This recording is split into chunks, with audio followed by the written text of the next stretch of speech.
अर्थ के ग्रेविटी अंतरिक्ष में सूर्य और चंद्रमा जैसे कुछ खास चीज़ों के साथ संपर्क बनाती है। पृथ्वी का एकमात्र प्राकृतिक उपग्रह चंद्रमा एक खगोलीय वस्तु है जो पृथ्वी के चारों ओर चक्कर काट रहा है। आकार के हिसाब से चंद्रमा सौरमंडल का 5वां सबसे बड़ा उपग्रह है और जुपिटर का चंद्रमा आयो के बाद सबसे घनत्व वाला उपग्रह माना जाता है। पृथ्वी के तरह ही चंद्रमा कुछ मायनों में अनोखा है। चंद्रमा के ऐसे ही कुछ अनोखे बातों के बारे में आज मैं आपको बताने वाला हूँ। तो दोस्तों, शुरू करने से पहले जिन्होंने अभी तक मेरे चैनल को सब्सक्राइब नहीं किया है वो जल्दी से मेरे चैनल को सब्सक्राइब कर लें और ज़रूर से बगल वाले बेल बटन को प्रेस करना ना भूलें ताकि मेरे नए वीडियोस की अपडेट आपको सबसे पहले मिल पाए। पृथ्वी से 3,84,400 किलोमीटर दूरी में स्थित चंद्रमा का डायमीटर 3,475 किलोमीटर है, जो पृथ्वी का 1/4 बताया जाता है। वॉल्यूम के हिसाब से पृथ्वी का वॉल्यूम चंद्रमा के मुकाबले 80 गुना ज़्यादा है और इसका मास 7.342 इंटू 10⁻22 किलोग्राम बताया जाता है, जो पृथ्वी का 0.0123000 बताया जाता है। चंद्रमा का संरचना के बारे में कई तथ्य मिले, जिनके मुताबिक करीब 4.51 बिलियन साल पहले एक बड़ा सा वस्तु जो आकार में करीब मंगल ग्रह का समान बताया जाता है, उसकी टक्कर पृथ्वी से हुआ था, जिनके कारण पृथ्वी के मेंटल और कोर भाग का एक बड़ा सा हिस्सा कई टुकड़ों में बंटकर महाकाश में बिखर गया था। ये टुकड़े बाद में पृथ्वी के ग्रेविटेशनल फोर्स के कारण पृथ्वी के चारों ओर घूमने लगा, जो करोड़ों सालों तक ठंडा होते होते एक साथ जुड़ने के बाद चंद्रमा का आकार धारण किया। इसका प्रमाण मिलता है पृथ्वी का मेंटल और क्रस्ट भाग कोर का मुकाबले कम घनत्व होने से। इसके चलते पृथ्वी से उत्पन्न चंद्रमा का घनत्व भी पृथ्वी के मुकाबले बहुत कम माना जाता है। चंद्रमा का इंटरनल स्ट्रक्चर 3 हिस्सों में बटा हुआ है: क्रस्ट, मेंटल और कोर। कोर में 3 भाग पाए जाते हैं। एक इनर कोर, जहां सॉलिड आयरन की मात्रा बहुत ज़्यादा होती है और उसका रेडियस 240 किलोमीटर तक है। 2 आउटर कोर, जो लिक्विड आयरन से बना हुआ है और इसका रेडियस करीब 300 किलोमीटर है। तीसरा पार्शियल मोल्टेन बाउंड्री लेयर, जिसका रेडियस 500 किलोमीटर है, जो कोर के ऊपर के भाग में फैला हुआ है। कोर के इसी स्ट्रक्चर के कारण चंद्रमा के गठन के समय कोर में मैग्ना ओशन की सृष्टि हुई थी और मैग्मा ओशन के क्रिस्टलाइजेशन के कारण मेंटल का भाग गठित हुआ था, जो कठिन पत्थर जैसे इग्नियस रॉक्स जैसा होता है। तुलनात्मक कम घनत्व वाला मैग्ना ओशन से निकला लावा क्रस्ट पार्ट्स में जमा हो गया था, जो धीरे धीरे ठंडा होते होते चंद्रमा के सतह के रूप में माना जाने लगा। चंद्रमा से लाए गए पत्थरों से चंद्रमा के सतह का निर्माण जो लावा से हुआ था, उसका प्रमाण मिला। पृथ्वी से खाली आंखों से देखने के समय चंद्रमा में कुछ काले धब्बे दिखते हैं, जो असल में चंद्रमा के गड्ढे हैं। चंद्रमा के सतह के ऊपर एस्टेरॉइड्स और कोमेट्स कई करोड़ों सालों से टकराने के कारण ये गड्ढे बने, जिनकी संख्या 3 लाख के करीब बताया जाता है और ये गड्ढे करीब 1 किलोमीटर तक फैले हुए हैं। इनमें से जो बहुत ज़्यादा बड़े होते हैं उनको मारिया कहा जाता है, जहाँ वैज्ञानिकों को पहले पानी का जमावट लगता था। पृथ्वी के जैसा चंद्रमा जियोलॉजिकल एक्टिव नहीं होने के कारण वहाँ कोई एटमॉस्फेयर नहीं है और ना ही कोई वॉल्केनिक एक्टिविटी नज़र में आता है।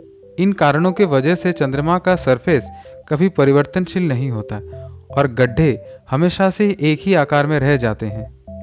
मून का कोई विशेष एटमॉस्फेयर नहीं है। बिना वातावरण के कारण चंद्रमा का सतह हमेशा कॉस्मिक रेस, मेटेरॉइड्स और सोलर विंड जैसे तथ्यों से असुरक्षित रहता है। लेकिन 2008 में इसरो के द्वारा छोड़ा गया चंद्रयान-1 स्पेसक्राफ्ट के भेजे गए तथ्यों से इसके वातावरण में वाटर वेपर के प्रमाण मिले। कोई एटमॉस्फेयर नहीं होने के कारण चंद्रमा में कोई आवाज़ सुनाई नहीं देता और इसके ऊपर का आकाश हमेशा काला रहता है। चंद्रमा के हर हिस्से में सूरज का रोशनी समान परिमाण का पड़ता है, जिसके कारण यहाँ कभी रात दिखाई नहीं देता। लेकिन पृथ्वी से हमेशा चंद्रमा का एक तरफ का सतह हमें दिखाई देता है और इसका कारण है चंद्रमा के अपने एक्सिस में घूमने में जितना समय लगता है उतना ही समय चंद्रमा को पृथ्वी का चक्कर काटने में लगता है। अगर आपको चंद्रमा का दूसरा हिस्सा देखना हो तो आपको स्पेसक्राफ्ट के द्वारा महाकाश में जाने के दौरान दिखाई दे पड़ेगा। वैज्ञानिकों के मुताबिक चंद्रमा पृथ्वी से हर साल 3.8 सेंटीमीटर दूर चला जा रहा है और ये करीब 50 बिलियन सालों तक चलेगा। अब जहां पृथ्वी का एक चक्कर काटने में चंद्रमा को 27.3 दिन का समय लगता है, तब 47 दिन का समय लग सकता है।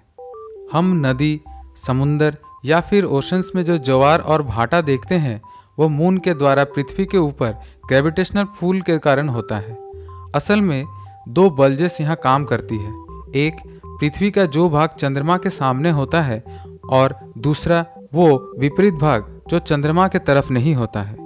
पृथ्वी जब घूमता है तब ये दो बल्जेस भी पृथ्वी सतह में बने ओशंस के साथ ही घूमता है, और तब ज्वार और भाटा का सृष्टि होता है।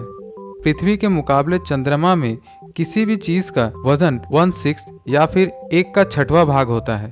मतलब आपका वजन अगर पृथ्वी में 72 किलोग्राम हो, तो चंद्रमा में पृथ्वी के मुकाबले कम ग्रेविटी के कारण वजन 12 किलो होगा। अब तक करीब 12 इंसानों ने मून के सतह में पैर रखे, जो सब अमेरिका के निवासी थे।